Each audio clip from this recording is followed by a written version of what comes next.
in response to some things that I've been seeing, mainly in the sports card world, but also just overall in the economic news, right? So I'm going to talk about my 3 reasons the sports card market isn't crashing, and then I'd like to get your feedback on that. And if anyone live chats at us on any of the platforms, we'll try to do our best in our first ever live broadcast to make that happen. So I'm going to quickly go through my main 3 reasons, and I wrote a blog. If anyone wants to check it out, it's at nooffseason.com. So you can find it there. And I'm not going to read my whole blog to you, but I'm just going to give my case as to why I believe the sports card market isn't crashing and that we should not use that vernacular at all anymore. So let me jump right into it. So the first thing is data. So many content creators recently in the sports card world that I respect all of them. I respect everybody, and I understand people want to talk about this. So and our audience has wanted me to talk about this. A couple people have mentioned it in our Facebook group and on some YouTube comments. So I'm going to go ahead and talk about it. I believe that the number one reason that the sports card market is not crashing is because data is easily manipulated. And I definitely know this because I run a marketing and web design firm, and I've looked at data for a long time for clients. And I know that I can tell whatever story I really want to tell based on the data that I'm seeing. I can manipulate the storyline however I want based on the data. And so I think right now in the sports card market, there are 2 sets of data that are a bit confusing. I think the first set of data is that if you compare year over year or some kind of comparable time frame, so for example, like if you compare 2022 so far against the same time period of say 2021, you're going to have like some sets of data in the 2020 2021 time frame that you're looking at that are like the highest sales volume and the highest sales ever. So if you compare 2022 to that, you're going to be down. Like you're just going to be down because you had such an amazing record breaking set of months previous to 2022, right? So I think that's going to be the case. I knew that was going to be the case. We want to be up always, but that doesn't concern me because I know that like month over month, you can't be up all the time. Year over year, you can't be up all the time. I think the second set of data that is confusing is that originally like eBay was the market, and there was no debating that. Like eBay was the market, right? That's where everybody got all their sales data. Originally the market would have been that Beckett. That's true. Yeah, that's a good point. So if we're going way back, the market would have been Beckett, right? And so that's way back. And then more recent history, like let's say 2018, 2019, 2020, you're getting into more eBay, like people talking about eBay sales data being the market. Now that's evolved even further, right? Even faster because we have multiple marketplaces. So we have PWCC marketplace, we have Mercari, which I know a lot, like some people use. We have Facebook marketplace, Facebook groups. We have MySlabs. We have all these different. I mean, you'll talk a little bit about Loop, right? There's Loop and whatnot. So that leads me into the second reason that the sports card market is not crashing, and that's marketplace fragmentation or decentralization, right? So there are more places to buy and sell sports cards than ever. I believe this is actually a good thing. I think that this is actually a positive sign for the sports card market. But what it does is it makes it virtually impossible to get the same kind of sales data that we would all refer to.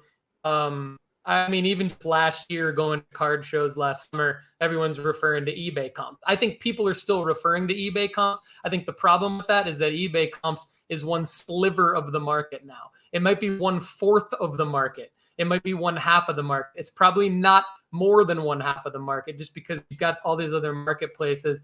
And then you've got like, card shops. card shows. There's no way to really realistically gather data in a timely fashion there the way that it needs to. So I think one thing I'm proud of just real quick is that our sports card investment report at No Off Season, we try to make improvements to that all the time. We've already started to incorporate data from MySlabs and PWCC Marketplace in addition to eBay, just because those are the next two easiest places to gather data from. eBay is the easiest. And then I think my third point is that there's no singular sports card market. That doesn't exist. And let me explain. I think it's a complete fallacy for somebody to say the sports card market is crashing, because there is no sports card market. There are only micro markets made up of different types of sports cards. That's all there is. Micro markets made up of different sports, micro markets made up of different brands, drilling down further, brands that have different releases, drilling down further, releases that have different types of cards, right? So that's a generalization of the breakdown. I think on the Sports Card Strategy Show and on nooffseason.com and in the Sports Card Investment Report, we like to look at athletes first. And the reason why we like to look at athletes and talk about athletes first is because then we can break down the micro markets of the athletes. And I think, Kendall, this is something that you and I have naturally done on the show. I think that this has been our philosophy. But now is kind of the first time that I'm really articulating that in a specific way to say there is no sports card market. I think it's actually silly to say that there is a sports card market. There's a general group of people that buy and sell sports cards for their own different personal reasons. Some as investors, some as collectors. Yes, you could categorize that as the sports card market. In that sense, it exists. But what I'm saying is, in the sense of, can it crash like the stock market? Can it crash like the economy? No, I don't think it can, because I think different micro markets can crash. Different cards can go to zero, of course. But this, at the same time, you're going to have an F1 card go to zero. You might have a baseball prospect card 10, 12x. Kendall, what are your thoughts on this? I think we're in a really unique economic place, and I don't think broadly it's getting any better anytime soon. As we've talked about a couple of times, I kind of have my toes dipped in other industries, and just the investment industry in general is something that I have other experience in, and it's kind of in shambles. And so when you're asking me, is the sports card market crashing?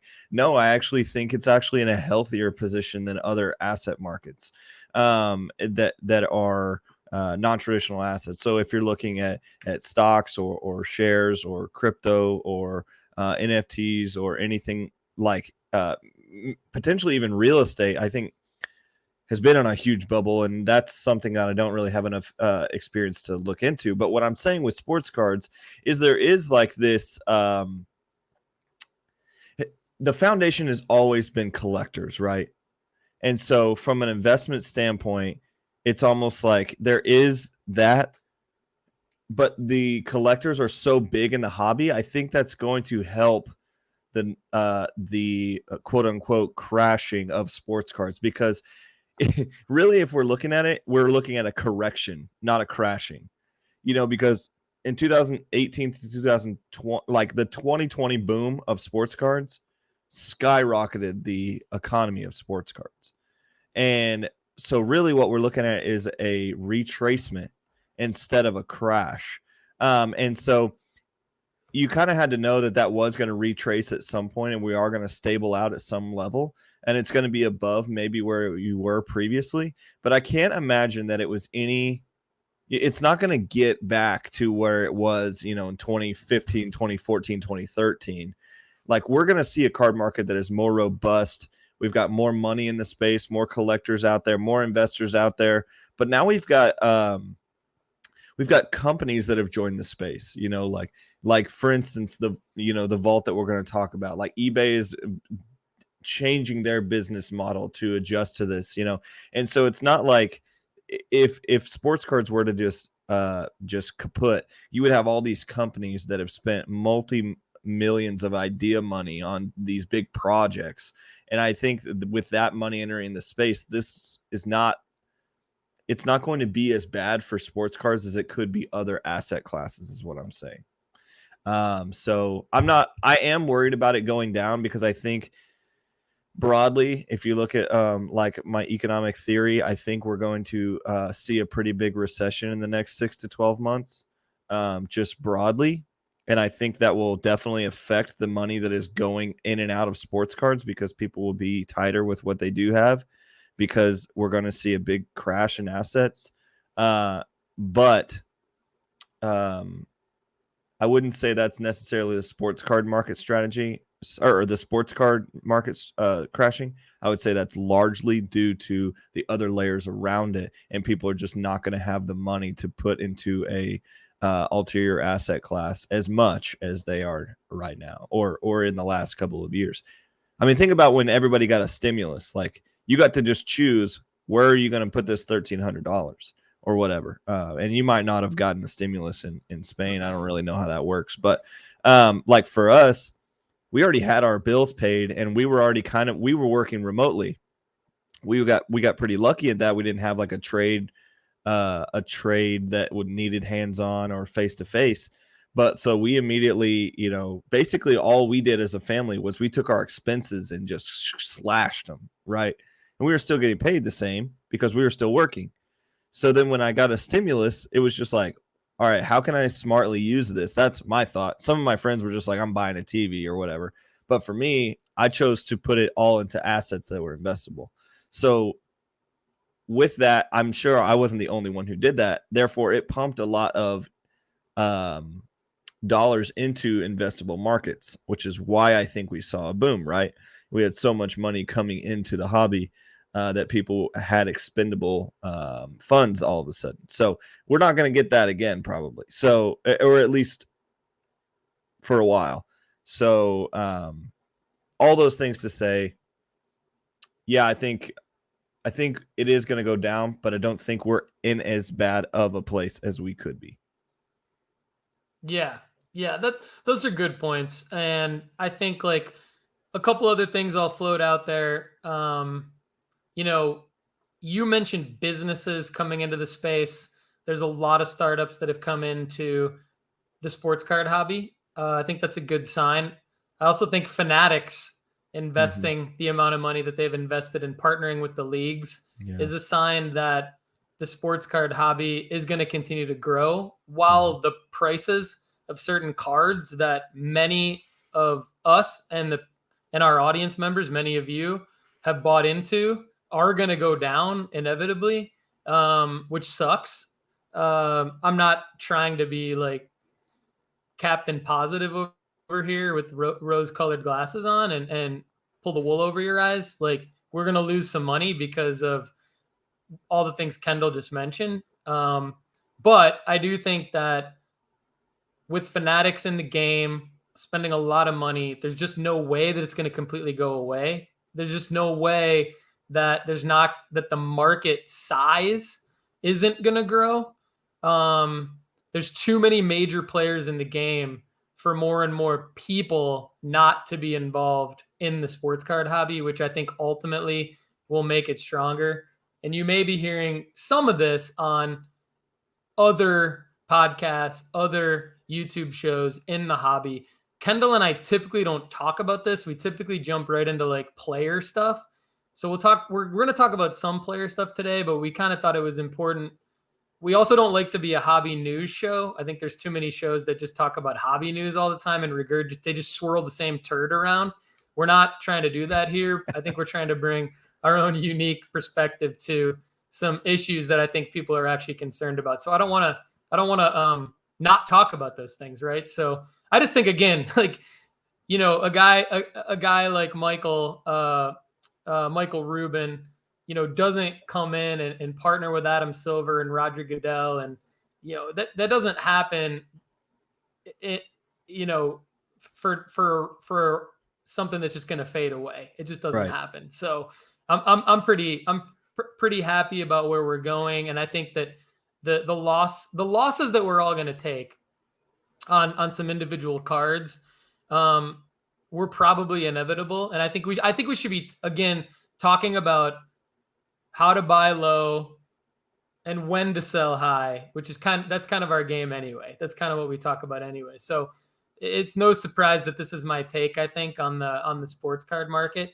And Kendall, definitely appreciate your take on it. And because we are more of an investment show, I think maybe I need to make sure that I bring some more perspective from like a overall investment class. I think Kendall does a good job with comparing sports cards to other alternative asset classes, and I think that's something if you, the audience, are interested in, we can bring more of that to you over the coming months. So speaking of the coming months, just real quick, Kendall, what do you anticipate this summer sort of being like with card shows and live in-person transactions? I mean, I would think that there would be more of that as COVID, knock on wood, fades away, and people get out into the summer wanting to wheel and deal in person. Obviously, the National should be huge. I'm a believer that the National should be huge again this year, and just interested to your take on that, as well as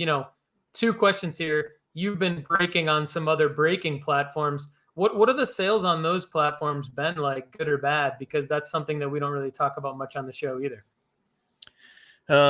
So, well, I'll answer the last question first. You might have to remind me of what all you asked there, but in terms of breaking platforms, we are on Loop. We've done breaking through Facebook and Twitter, and we're not on Whatnot, but I have some sort of a feel on pulse there as well. People still are seeming to be buying just at a less rate. Like the rate of purchasing is not as popular as it used to be. For instance, we did, since Bowman 22 has come out, we've been doing breaks of hobbies and jumbos and blasters and all sorts of breaks. And 2 weeks ago, or maybe 1 week ago, 1 to 2 weeks ago, we launched a break that we expected to fill in 24 hours. And it took like 5 or 6 days. And we thought, originally I was just like, I don't know what's going on. Our prices it's super comparable, actually cheaper than anywhere else that we were looking at. And I was just like, I don't really understand. People not want this? And it is still like being talked about. There's still a lot of high price individual cards that are coming out of this product. So we're kind of looking at like, what's the deal here? And it seems to be like with people having less money to go around, they're being more particular with where they're going. And for instance, like what Greeny Green just said with Prism launching, that was right around the time Prism was launching. And so it's like, okay, when you're seeing that these things are coming forward and you're seeing them hit the marketplace at the same time, it's just, I think it's expendable income is just becoming more of a thought, especially like, and I'll jump into shows, what I expect shows to happen this summer. Like here, we already, we've had show in Lexington specifically. We have a show the last week of every month and the first week of every month. So it's kind of like two weeks on, and then you have 2 weeks off, which the shows would then be in Louisville or Cincinnati, and it's only about an hour drive. So there's plenty of shows that you can get to here in Lexington to buy and purchase. I necessarily don't go because I'm a baseball and soccer collector, and typically the shows around here are basketball and football cards only.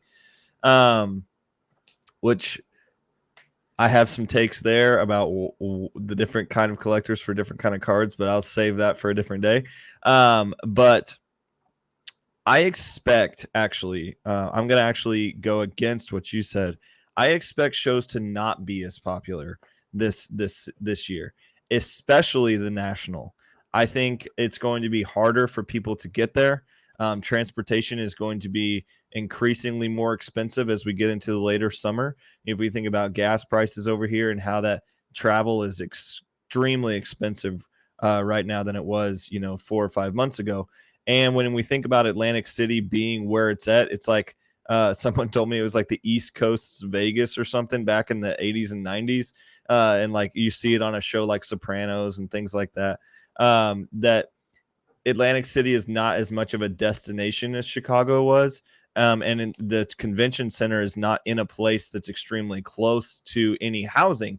So anytime, like the National itself, there's just things that I'm seeing. I'm like, okay, transportation. Okay, you're seeing housing. Okay, you're seeing it's not a desirable location. Okay, and I'm just seeing all these things kind of go against it. Plus, with the overall card market coming down, plus with transportation costs, all this kind of things, I'm like, okay, I'm not expecting it to be what it was previously. Is that a bad thing? No. Here's why.